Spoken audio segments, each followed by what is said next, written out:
The Resident Evil franchise has produced some of the most iconic horror games of all time. These games pioneered the survival horror genre, establishing a lot of the basic tropes and gameplay mechanics that are standard today. In each game, the player is dumped directly into the middle of a waking nightmare with barely enough ammo to fight off the seemingly endless hordes of monsters they encounter.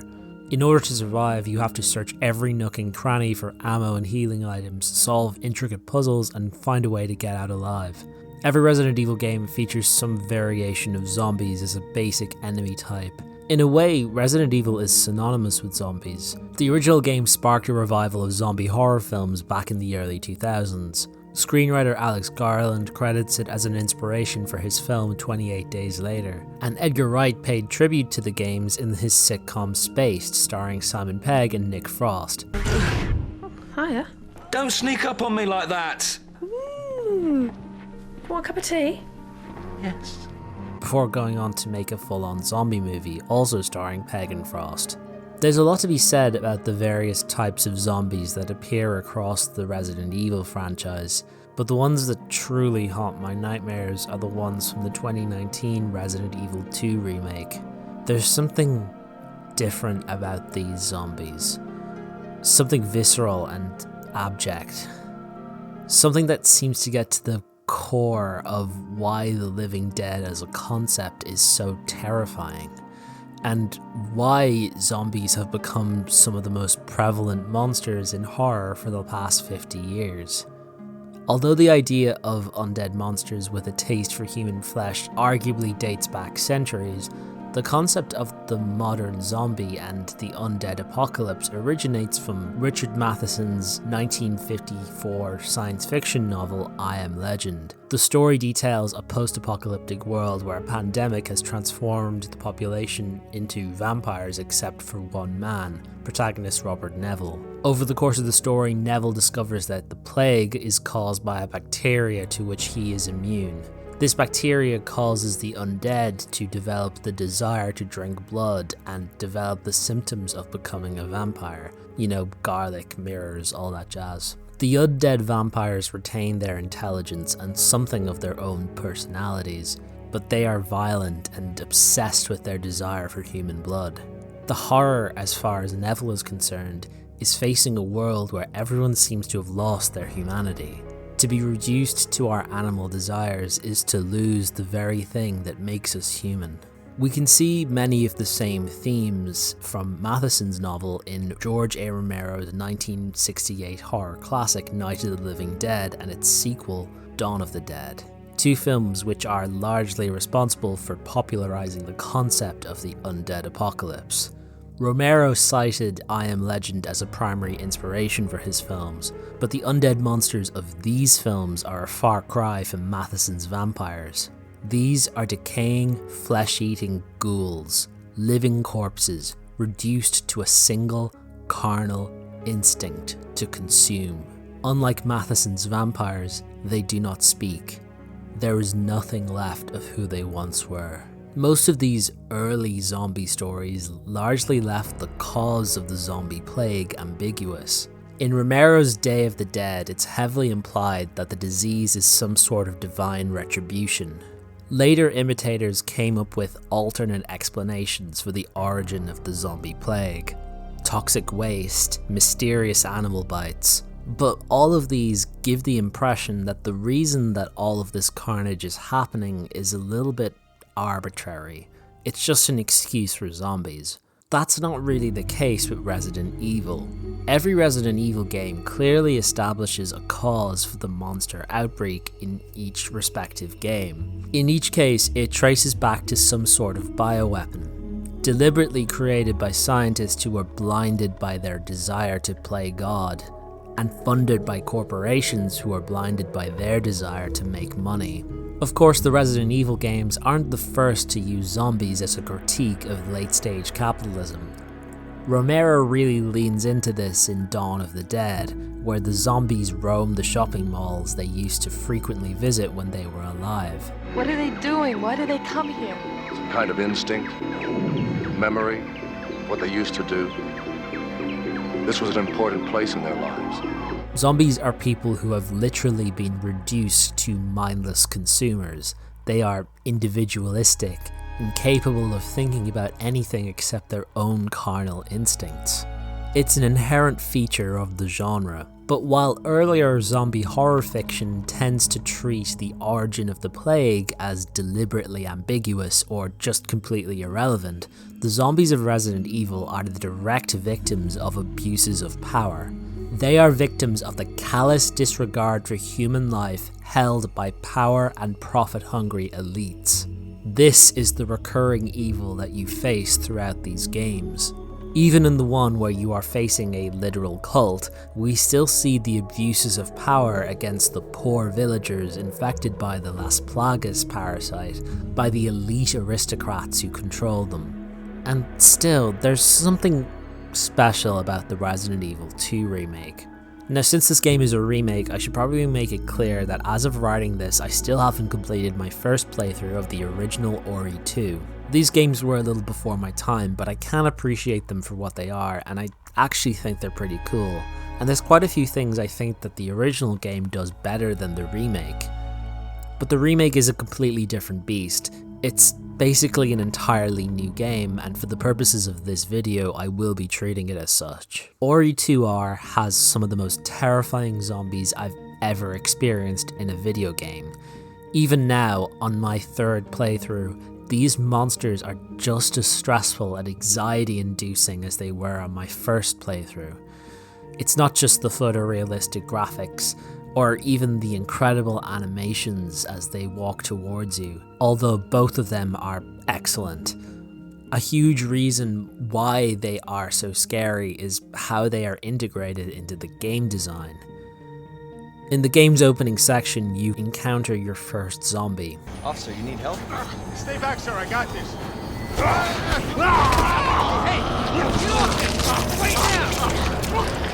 Freeze! I'll shoot! The game deliberately shows you how difficult it is to kill a single zombie before forcing you into close quarters with a seemingly endless horde with barely any ammo. Everything about this opening section is designed to overwhelm you. This isn't just any zombie apocalypse, this is the worst case scenario, and you have nothing. The only way to survive is to press on, dodging, weaving, getting uncomfortably close to them. Throughout the game, juking is a core game mechanic, simply because you do not have enough resources to take on every single one of these things. The RPD is the first proper area of the game, and its grand lobby is a room where you will be spending a lot of time. It's the first proper safe room in the game, and it's designed to make you feel safe in contrast to the nightmare that is unfolding in its dark corridors. I can't tell you how long I anxiously procrastinated in this room when I played the game for the first time. I mean, just look at this door. You know there's nothing good behind that door. You just know by looking at it. So if you're playing this, you take your time, you explore, you search for items, you familiarize yourself with the controls and the loot crate, and secretly hope that there's another path, some other way out that doesn't involve you going through that door. This is horror at its most effective. There's no ticking clock, no danger on the horizon, just you and the scariest door you could possibly imagine, and no other way out. You know that eventually you're going to have to go through, and yet the game is forcing you to consciously go through it at your own pace when you're ready. Take your time. It's daring you to face your fears. And those zombies truly are the stuff of nightmares. There are a limited amount of zombies in any given area, and if you don't kill them, they will remain there until you come back later. There are also windows that you can board up to stop more zombies from crawling in. Resident Evil requires a lot of backtracking and exploration, so you will probably find yourself clearing out specific rooms just so you don't get jumped when you inevitably have to return. If you decide to leave a zombie alive in a given area, they tend to stay just where you left them, indefinitely. Just standing there, staring into nothing, waiting. Blank stares. This behavior emphasizes the abject horror of their nature. They used to be people, but now everything that they were has been taken from them. Their thoughts, their memories, all erased. They just stare blankly into the middle distance now, until they see something. Then their only instinct is to attack, to consume. And of course, even if you do kill them, their remains will be just where you left them for the rest of your playthrough. They may have been a person once, but now they're just a body on the floor. A lot of effort was also put into making the zombies feel unique and different. The character models are varied enough to give the impression that each zombie was a unique individual. All of this makes the zombies feel more real. It reminds us that they used to be real people, normal people that had their lives ruined by the Umbrella Corporation. A company that, now that the outbreak is out of control, only cares about covering its tracks.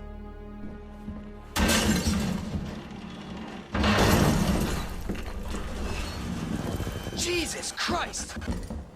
The Tyrant, also known as Mr. X, follows you around the RPD. He's a specially designed killing machine made by Umbrella to kill any survivors in the RPD. Why? Because they don't want to run the risk of witnesses surviving and telling the world that the outbreak was their fault. They feel no guilt. There's no attempt to remedy the situation or help survivors. Their primary objective is making sure that everyone inconvenienced stays dead.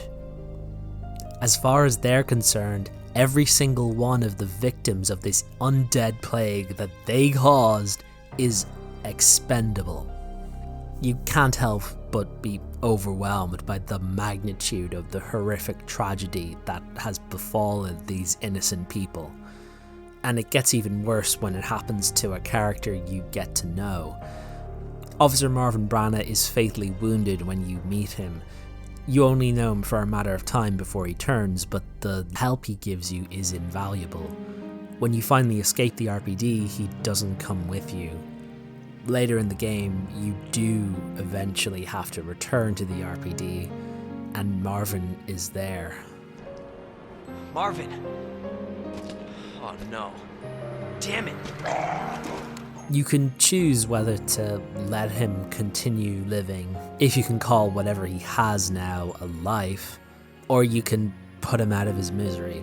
I'll be honest, neither option feels particularly great. This game is constantly reminding you that the zombies aren't just generic enemies, which is something that only the best zombie horror is able to achieve. The horror of zombies comes from looking at the face of a reanimated corpse and wondering who that person was, realizing that they were a person, that you too could become just like them if you aren't careful. The horror of zombies is the idea of losing everything about yourself, your memories, your personality, everything that makes us human, and having it all stripped from us. It comes from our fear of death, but the idea of continuing to somehow survive past death in a kind of half-life, existing within an eternally decaying shell, unable to die, but driven by an eternally unsatisfied hunger, it's almost too horrifying to imagine. By making zombies generic monsters, we're able to other them easily. This is something that many popular shooter games do to great success. But the true horror of the zombie comes when we are reminded of their inherent humanity, their lost humanity. They're not disposable generic cannon fodder, they're people. Resident Evil 2 Remake reminds us that becoming a zombie is a fate worse than death. Resident Evil Requiem is just around the corner, and I have never been more excited for a video game in my entire life. This game brings the series back to Raccoon City for the first time in 30 years. I can't wait to explore the decrepit remains of the RPD as Leon again. But what truly terrifies me about this game are the new zombies. These zombies appear to retain some memories from when they were alive, following dimly remembered patterns of behaviour. Some of them even talk. This seems to be taking some inspiration from the mall-wandering zombies of Dawn of the Dead, and I think that it's shaping up to be an excellent play feature. The idea that they almost remember who they used to be makes them even more upsetting. Looking at some of them in the sneak peeks has me thinking about just how much I don't want to be anywhere near them. The same feeling I got when I was playing RE2 Remake for the first time. These games are very disturbing, and yet I always keep coming back for more. No matter how terrifying the monsters are, how unforgiving the gameplay, and how unrelenting the challenge becomes, something about these games compels you to keep playing. Something that Resident Evil Requiem's director, Koshi Nakanishi, described as fear addiction. 開発のコンセプトは病みつきになる恐怖というのを掲げてます。恐怖を乗り越えるね、気持ちよさ、そこのカタルシスってやっぱこう脳汁が出るんですよね。それ自体がもっとやりたい、遊びたいっていう中毒性を生む。そこに徹底的にフォーカスしてみたら怖いけどゲームとしても楽しい、そういうのが作れるんじゃないかなっていうのがレクイエムの出発点でした。I honestly can't think of a more apt term for it. Resident Evil is a nightmare. In fact, that's what most of the games describe themselves as. When you load up a new game, it tells you that you are about to, quote, experience the nightmare.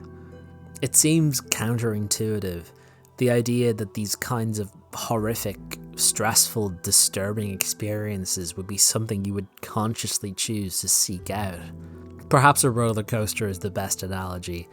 It's an adrenaline rush, a thrill that makes your body feel as though it's in danger, and yet you're completely safe the entire time. That's what horror is at its most effective, a safe way to explore the darkest corners of our world. Because if you can survive the nightmare that is the Raccoon City zombie apocalypse, if you can confront the monsters that lurk in the worst corners of your nightmares and defeat them, it makes you feel as if there's nothing you can't do.